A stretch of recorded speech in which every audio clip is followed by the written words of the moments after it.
नमस्कार मंडळी, नवीन एका इंटरेस्टिंग व्हिडिओमध्ये सर्वांचं मनापासून स्वागत आहे. मित्र, महाराष्ट्रातील दिव्यांग बांधवांसाठी अतिशय महत्त्वाची आणि चांगली संधी या ठिकाणी राज्य सरकार प्रशासनाने आणलेली आहे आणि यासाठी एखादा छोटा मोठा व्यवसाय करून दिव्यांग बांधव स्वतःच्या पायावर उभा राहायला पाहिजे, यासाठी प्रशासन, यासाठी सरकार प्रयत्न करत आहे. आणि याच अनुषंगाने पशु विभागाच्या माध्यमातून मुख्यमंत्री ग्रामीण पशुधन उद्योजकता योजना या ठिकाणी सुरू करण्यात आलेली आहे. आणि या योजनेच्या माध्यमातून मेंढी पालन असेल, कुक्कुटपालन असेल, शेळी पालन असेल किंवा शेड वगैरे बांधून किंवा जे अंडी असतात याचं उत्पादन घेऊन तुम्ही छोटा मोठा व्यवसाय करून तुमचा उदरनिर्वाह करू शकता. आणि यासाठी फक्त ही योजना सुरू केलेली नाही, तर दिव्यांग बांधवांसाठी विशेष आरक्षण, त्याचबरोबर दिव्यांगांसाठी विशेष अनुदान या ठिकाणी देण्यासंदर्भात आणि कमीत कमी कागदपत्रांमध्ये प्रथम प्राधान्याने त्यांना ह्या सगळ्या योजना किंवा सेवा उपलब्ध झाल्या पाहिजे, यासाठी राज्य सरकार प्रशासनाने एक महत्त्वपूर्ण शासन निर्णय या ठिकाणी जाहीर केला आहे. हा शासन निर्णय तुम्हाला समोर दिसत असेल. या शासन निर्णयामध्ये या योजनेचा लाभ घ्यायचा असेल तर कोणकोणते निकष आहेत, पात्र दिव्यांग व्यक्ती कोण, किती टक्के आरक्षण आहे, सबसिडी नेमकी किती आहे, त्याचबरोबर किती टक्के अनुदान तुम्हाला मिळणार आहे, त्याचबरोबर कागदपत्र कोणते असणार आहेत, अर्ज कुठे करायला गेला पाहिजे, त्याचबरोबर ह्या योजनेचा लाभ घ्यायचा असेल तर तुमची निवड कशा पद्धतीने होणार आहे, या सगळ्या गोष्टी तुम्हाला या शासन निर्णयामध्ये सविस्तरपणे दिलेल्या आहेत. परंतु हा शासन निर्णय मित्रांनो 25 पानांचा आहे. हा शासन निर्णय जर आपण वाचत बसलो तर मात्र खूप मोठी व्हिडिओ होईल. म्हणून आपण या शासन निर्णयाच्या आधारावरती काही संक्षिप्त अशी माहिती या ठिकाणी आपण जमा केलेली आहे किंवा गोळा केलेली आहे. निवडक असे पॉईंट महत्त्वाचे घेतलेले आहेत आणि त्याविषयी तुम्हाला या ठिकाणी माहिती द्यायची आहे. जी लोक या योजनेसाठी इच्छुक आहेत त्यांच्यासाठी आपण आपल्या माध्यमातून एक वेगळा व्हॉट्सअप ग्रुप तयार करणार आहोत आणि त्या व्हॉट्सअप ग्रुपमध्ये या योजनेच्या लाभार्थ्यांना किंवा या योजनेचा ज्यांना लाभ घ्यायचा आहे त्यांच्यासाठी आपण प्रयत्न करणार आहोत किंवा त्या ग्रुपमध्ये मार्गदर्शनसुद्धा करणार आहोत. परंतु मित्रांनो, जी डिस्क्रिप्शन बॉक्समध्ये आपण जी लिंक दिलेली आहे त्या ग्रुपवरती तुम्ही जॉईन होणं खूप गरजेचं आहे, तरच तुम्हाला या योजनेविषयी अपडेट किंवा माहिती मिळणार. तर या ठिकाणी अतिशय महत्त्वाचे छोटे छोटे जे पॉईंट आहेत ते पॉईंट आपण या ठिकाणी घेतोय. लक्षात ठेवा, ही योजना मुख्यमंत्री ग्रामीण पशुधन उद्योजकता योजना या हेडलाईनने ही सुरू केलेली आहे. आणि या योजनेमध्ये दिव्यांग बांधवांना 5% आरक्षित जागा या ठिकाणी दिलेल्या आहेत. आता 5% आरक्षित जागा म्हणजे काय, तर समजा 100 फॉर्म आले तर त्या ठिकाणी 5 फॉर्म हे दिव्यांगांसाठी राखीव असणार आहेत. त्यामुळे तुम्हाला त्या ठिकाणी संधी मिळण्याचे चान्सेस जास्त आहेत. तर प्रत्येकाने या ठिकाणी ट्राय करायला काहीच हरकत नाही आहे. त्याचबरोबर या ठिकाणी 75% तुम्हाला अनुदान मिळणार आहे.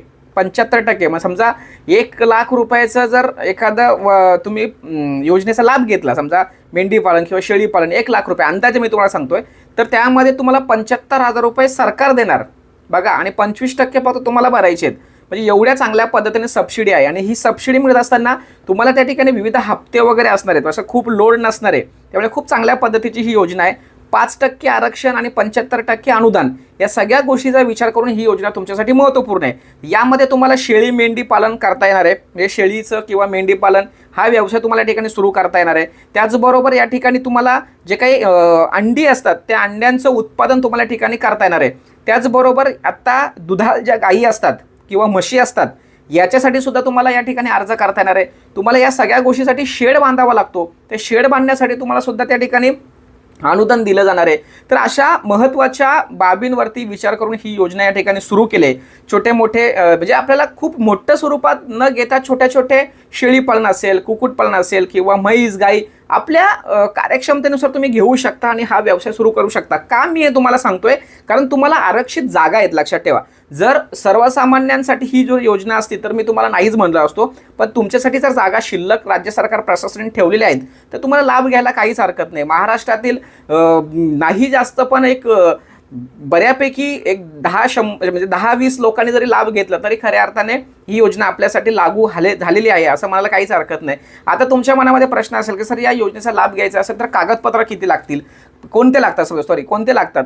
या योजनेचा तुम्हाला लाभ घ्यायचा असेल तर कागदपत्र म्हणजे तुमच्याकडे UDID कार्ड पाहिजे, प्रमाणपत्र पाहिजे आणि तुमच्याकडे म्हणजे UDID कार्ड प्रमाणपत्र, त्यानंतर तुम्हाला प्रशिक्षण घेण्याचं प्रमाणपत्र. आता तुम्ही सांगाल सर प्रशिक्षण घेतलेलं सर्टिफिकेट आमच्याकडे नाही आहे, काही काळजी करायचं नाही आहे. आपल्याला एक हमीपत्र लिहून द्यायचं आहे की बाबा आम्ही या योजनेचा लाभ घेत आहोत परंतु आम्ही प्रशिक्षण घेतलेलं नाही, तर आम्ही लवकर त्याचं प्रशिक्षण घेऊ, अशा पद्धतीचं हमीपत्र तुम्हाला द्यायचं आहे. म्हणजे तो सर्टिफिकेट किंवा प्रमाणपत्राचा विषय जो होती की अडचण होती ती दूर झाली, बरोबर आहे. आणि त्याचबरोबर तुम्हाला एक म्हणजे बाबा या डिपार्टमेंटची किंवा या विभागाची इतर या पूर्ण वर्षामध्ये आम्ही कधीही या योजनेचा लाभ घेतलेला नाही, इतर योजनेचा लाभ घेतलेला नाही म्हणून एक हमीपत्र द्यायचं आहे. त्यानंतर तुम्हाला बँकेचं पासबुक तुम्हाला द्यायचं आहे. त्याचबरोबर तुमच्या हा जो काही शेड आपल्याला बांधायचं आहे तर त्या संदर्भात जागेचा पुरावा तुमचा पाहिजे. 7/12 असेल तोही चालतो, नसेल 7/12 तर तुमच्याकडे भाडे करार लागतो, 5 वर्षाचा भाडे करार, तो पण दुय्यम निबंधक कार्यालयाचा. ते संदर्भात मी तुम्हाला गायडन्स करेल, काय काळजी करू नका. तर अशा एक सर्वसामान्य कागदपत्र तुमच्याकडे पाहिजे. तर यासाठी तुम्हाला फॉर्म भरायचा विचार असेल तुमचा, बाबा आता फॉर्म भरायचा सर कशा पद्धतीने, ऑफलाईन आहे की ऑनलाईन आहे. तर या व्हिडिओच्या माध्यमातून तुम्हाला सांगतो की ऑफलाईन पद्धतीने हे फॉर्म स्वीकारले जाणार नाही. महाराष्ट्रामध्ये अनेक ठिकाणी ऑफलाईन पद्धतीने हे कागदपत्र गोळा करण्यास सुरुवात केलेली आहे, परंतु ही योजना ऑनलाईन पद्धतीने राबवण्याचा सरकारचा मानस आहे. म्हणून या संदर्भात एक वेगळी वेबसाईट तयार केली जाणार आहे आणि ती वेबसाईटमध्येच हे फॉर्म सुरू केले जाणार आहेत. लक्षात ठेवा, सुरू होणार आहेत. म्हणजे जे काही पशु विभाग आहे त्या पशु विभागाच्या माध्यमातून एक सेपरेट वेबसाईट तयार करून अशा रिलेटेड ज्या काही योजना आहेत त्या योजना तुमच्यापर्यंत पोहोचवल्या जाणार आहेत. त्यामुळे तुमच्या मनामध्ये प्रश्न असेल की सर फॉर्म कसं भरायचं, तर हे फॉर्म ऑनलाईन पद्धतीने भरलं जाणार आहे. सध्या स्थितीला अजून फॉर्म सुरू झालेले नाही आहेत, वेबसाईटचं काम सुरू आहे. लवकरच वेबसाईटचं काम सुरू होईल आणि तुमच्यासमोर फॉर्म भरण्याची प्रक्रिया सुरू होईल. तोपर्यंत आपण या योजनेवरती काम करण्यासाठी व्हॉट्सअप ग्रुप तयार करणार आहोत, तुमच्या कागदपत्रांची गोळाबेरीज करणार आहोत आणि मग खऱ्या अर्थाने जो पात्र लाभार्थी असेल त्याच्यासाठीच आपण काम करणार आहोत. नुसतेच फॉर्म गोळा करणार नाही. कदाचित 100 लोकांतून 5 लोकांना जरी फायदा जरी झाला किंवा त्यांना जर अप्रूव्हल झालं तरी सुद्धा आपण काहीतरी साध्य केलं असं वाटेल. म्हणून आपण जो ग्रुप तयार करणार आहोत त्या ठिकाणी अशा लाभार्थ्यांना आपण कागदपत्र मागून ते योजनेमध्ये बसतात का, पात्र आहेत का, याचा विचार करूनच पुढे प्रोसेस करणार आहे. तर अशा पद्धतीने ही योजना आपल्यासाठी अतिशय महत्त्वाची आहे. तुम्हाला 2,500 रुपये येतात मान्य आहे, परंतु त्याच्या पलीकडे सुद्धा जाऊन तुम्हाला अशा छोटे मोठे व्यवसाय करू शकता. हे लक्षात ठेवा. तुम्ही जरी ह्या व्यवसाय जरी नाही केला, बघा मी काय म्हणतोय, तरी सुद्धा तुमच्या नावावर हा व्यवसाय तुम्ही अप्रूव्हल करून घ्या. तुमच्या घरातील व्यक्ती, तुमच्या नातेवाईकातील व्यक्ती यांच्या माध्यमातून हा छोटा मोठा व्यवसाय चालवा. तिथून काहीतरी पैसे उत्पन्न येईल आणि त्या उद्देशाने तुमचं जीवन चांगलं सुखकर होण्यासाठी प्रयत्न होऊ शकतात असं मला या ठिकाणी वाटतंय. म्हणून ही व्हिडिओ बनवली. मित्रांनो, अतिशय महत्त्वाची आहे. सर्वांना शेअर करा. भेटूया पुढील व्हिडिओसह. तोपर्यंत धन्यवाद. जय हिंद, जय महाराष्ट्र.